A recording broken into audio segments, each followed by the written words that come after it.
மாநில கட்சிகள் வலுவாக உள்ளதால் தமிழ்நாட்டில் தேசிய கட்சிகளால் ஆட்சி நடத்த முடியவில்லை என்று விசிக தலைவர் திருமாவளவன் தெரிவித்துள்ளார். சென்னை அசோக் நகரில் விடுதலை சிறுத்தைகள் கட்சி அலுவலகத்தில் திருமாவளவன் முன்னிலையில் மாற்றுக் கட்சியை சேர்ந்த 500 பேர் விசிகவில் இணைந்தனர். விழாவில் பேசிய திருமாவளவன், இன்றும் திமுக 59 இடங்களில் பெற்றிருக்கும் வெற்றியில் விசிகவின் பங்கு இருப்பதாக கூறினார்.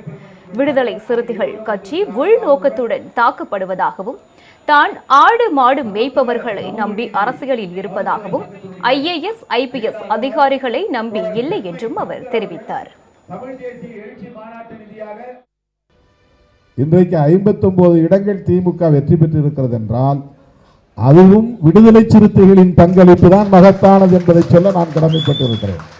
அதை கூட அந்த அளவுக்கான எண்ணிக்கையை தக்க வைத்ததில் சிறுத்தைகளின் பங்கு மகத்தானது. அதை யாரும் சொல்ல மாட்டாங்க. ஏன் சொல்ல மாட்டாங்கன்னா, விடுதலை சிறுத்தைகளுக்கு கிடைக்கிற முக்கியத்துவம் அவர்களால் தாங்கிக் கொள்ள முடியவில்லை. பின்னர் செய்தியாளர்களிடம் பேசிய திருமாவளவன், தமிழகம் முழுவதும் அனைத்திந்திய இளைஞர் பெருமன்றம் நடத்தும் 1 கோடி கையெழுத்து இயக்கத்தில் விசிகவினர் தவறாமல் கலந்து கொள்ள வேண்டும் என்றும் கேட்டுக் கொண்டுள்ளார். அனைத்திந்திய இளைஞர் பெருமன்றம் தமிழ்நாடு மாநில குழு 1 கோடி கையெழுத்து இயக்கத்தில் ஜூலை 5 முதல் ஜூலை 25 வரை தமிழ்நாடு தழுவிய அளவில் மேற்கொள்கிறது. அதனை விடுதலை சிறுத்தைகள் கட்சி வரவேற்று ஆதரிக்கிறது.